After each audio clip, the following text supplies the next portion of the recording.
Hey guys, I'm Rich from NeoWin, and today we are unboxing the Lenovo Flex 6 14-inch. So this device comes in at $799.99, and that gets you a Core i5-8250U processor, GeForce MX 130 dedicated GPU with 2GB GDDR5, and 8GB DDR4 2400 RAM, along with 256GB SSD and a 14-inch 1080p display. Okay, so if we just pull this out here, see it doesn't come in a fancy box. It comes in one of those basic cardboard boxes. And over here, the first thing that comes out of the box, oddly enough, should be, this appears to be a pen box. And yeah, it is. Okay, so here's our pen right here, and this is a pen loop. This is going to plug into the USB Type-A port, which kind of saddens me, and we can come back to that later on. There are two USB 3.0 Type-A ports, one USB 3.0 Type-C port. Okay, and let's just put that right there, and take a look at what else is in the box. We're going to find our charger here. This is our power brick. Connects through a pin, which is disappointing. And then somewhere down here, we will find, oh, no, this is our power brick, connects to the wall right on its own. It's all one piece, which that's actually kind of nice, because I really kind of hate chargers that come in two pieces. I've never quite understood why it has to be that way. All right, so let's open this up. And you should be able to charge through USB Type-C as well. I just, I wish they included a USB Type-C charger in the box. I feel like everything should charge through USB at this point because, you know, I travel sometimes for work. I go to Microsoft Ignite, Microsoft Build, and I bring a bunch of laptops with me, and it's so nice to be able to charge all of my laptops and most of my phones with the same charger. And that's why I'll often not bring Surface devices with me for that very reason. And, you know, I mean, it's fine that they use a legacy port because it's nice that some people do have those older chargers lying around. And it's good that you can still use them. I just feel like the ones that ship with the device should be Type-C. And I've talked enough about that. We have a standard Lenovo keyboard. It doesn't say in the reviewer's guide what the depth of the keys are. It feels like, I'm going to say 1.3 millimeters, maybe 1.1, but it's pretty standard. It's going to be comfortable to type on. Lenovo makes awesome keyboards. If you've never tried it, you should. All right, like I said, Intel Core i5, GeForce graphics, fingerprint reader over here. I don't believe there's no Windows Hello camera, and this is a convertible, as any Flex is. And what's nice is that it comes with the pen for $799. I just reviewed the Lenovo Yoga 730, right? So, by the way, over here is our power port, HDMI, USB Type-A, USB Type-C, again, 3.0, headset jack. And then over here we have another Type-A, lock, SD card reader, power button. So like I said, I reviewed the Yoga 730, and I praised it for the fact that it's actually a really nice machine, considering that it's meant to be in the mid-range. The 900 series is the flagship. So, but it comes in at about $850, and I praised them for including pen support, but not including the pen, because you can cut costs by not including the pen. And then, you know, you can buy the pen if you want a pen. But it's still more expensive than this machine is the point. But it's nice to be able to have pen support in the mid-range like this. So like I said, this is going to go into the USB Type-A port like so. And then we can attach our pen right over here. It's the Lenovo Active Pen. And just kind of stick it in there. And that's how the pen will clip onto the device. I am not a fan of this method at all, because it's nearly impossible to attach the pen without blocking something else, right? You're blocking the SD card reader, the power button over here. If I did it over here, I'd be blocking the HDMI port, the USB Type-C port. I just feel like it doesn't have to be that way. There are multiple methods out there for attaching the pen to a device. For example, the ThinkPad X1 Yoga actually has a little pen that would be embedded inside the device, similar to like how a Galaxy Note phone works. And that's nice. The only problem is that you get a little pen. And here, obviously, we have a full-size pen, which will be more comfortable to write with.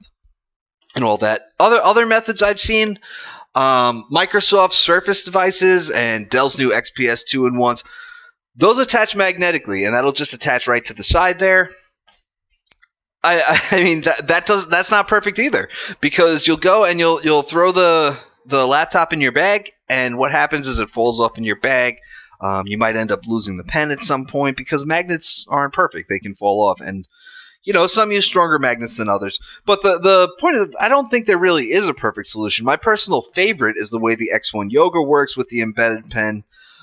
Because I really don't use the pen enough to need that full size pen, and I like that it recharges while it's in the device. And this one is not rechargeable. This pen is going to use a quadruple A battery, which I also find disappointing. It's becoming more and more popular to see rechargeable pens. HP, Huawei's Mate pen charges through micro USB, although I think they might have a new one that is USB Type-C. HP's, see, there's a quadruple A battery in there. HP's Tilt pen charges through USB Type-C, and you can use the 65-watt charger that comes with their laptop. The problem with a quadruple A battery is that if this thing dies on you while you're out and while you're trying to use the machine, you probably don't have a quadruple A battery lying around that you can replace it with. And honestly, these things aren't that common. They don't. You can't just walk into your local drugstore and they're not sitting next to the AAA batteries. I mean, you'll find them at a Best Buy and stuff like that, but they're not as common. But it is what it is, because like I said, a lot of companies are using that quadruple A battery. I mean, that's how I knew what kind of battery would be inside there. We have Dolby Audio, so the audio quality should be pretty good, which has been a problem for some Lenovo laptops for me. They tend to sometimes have that kind of tinny quality, so Dolby Audio should be a big improvement. I did review the Flex 5 14-inch last year, and it was okay, for an $800 convertible. It's kind of no frills, you can see with the design. And Dolby Audio, by the way, that's combined with Harman speakers, as you can see from the Audio by Harman note right there. So as far as software goes, we have Lenovo Vantage. That is how you will update your drivers and your firmware. And that's a great app to have, obviously, because you want to update that stuff. Lenovo App Explorer, Lenovo Utility, those kind of show up on some machines, but not all. Most of the third-party software that you're seeing is stuff that Microsoft put there, except for McAfee. For some reason, Lenovo includes McAfee antivirus on its consumer devices. I think McAfee is terrible. I think uninstalling it is the first thing that you should do upon setting up a device that has it. I think it's hostile to users to actually even ship a device with this on there. But it's easy to uninstall. You just go into the control panel. Mobile plans. This isn't. Is it? No, it's not cellular. Okay. So most of the other stuff is put there by Microsoft. Candy Crush Saga, Candy Crush Soda Saga, Disney Magic Kingdoms, I believe LinkedIn, Minecraft, Microsoft Solitaire Collection, and this stuff is all very easy to uninstall. If you don't want it, if you want to keep it and play some Candy Crush, but it's easy to get rid of if you don't want it, because I don't want it. That's about it for the software. And Lenovo keeps a pretty stock experience, which is great, or I should say a signature experience. We say stock for Android, we say signature for Windows, right? And if we look at the Windows 10 version, it should be home, I'm sure, because it's a consumer device.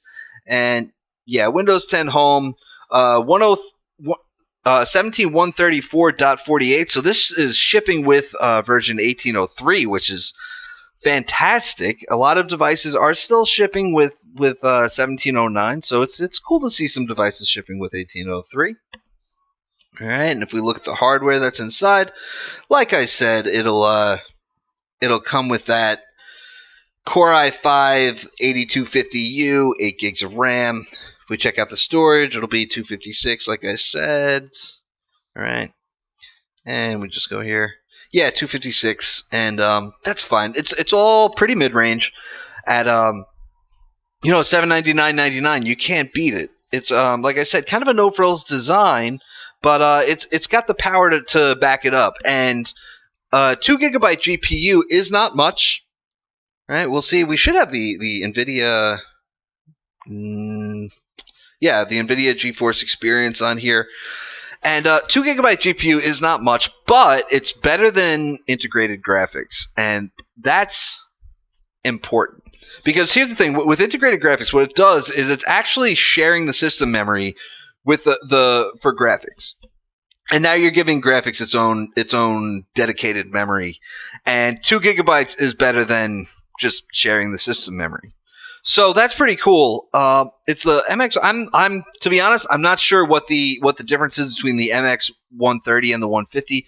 This is the 130. They're both 2 gigabyte GPUs, but again, any integrated graphics is better than not having integrated graphics. Okay, and that's about it. 360-degree convertible, fingerprint scanner over here. Clickable trackpad, which is pretty big, I gotta say, and what's cool about this type of machine is that you can use it for a lot of stuff. I like to use it as a tablet and just to take handwritten notes while I'm in a conference. You can set it up. I'll also set it up in the kitchen just like this. And I can watch a video for cooking, or my girlfriend might, because she loves to cook, and or you can use it to read through a recipe. I use it a lot in the kitchen. You'd be surprised. But, yeah, and that audio quality that should come with the Dolby Audio should make that experience really worthwhile. So I am pretty excited to review this. And I got to say, with the amount of products that I actually have to review right now, it's probably going to be about 6 weeks before we see a review. And I'll try to get it done before then, because I'll be using this a lot. Anyway, guys, that's it. I'm Rich from NeoWin. Have a great night.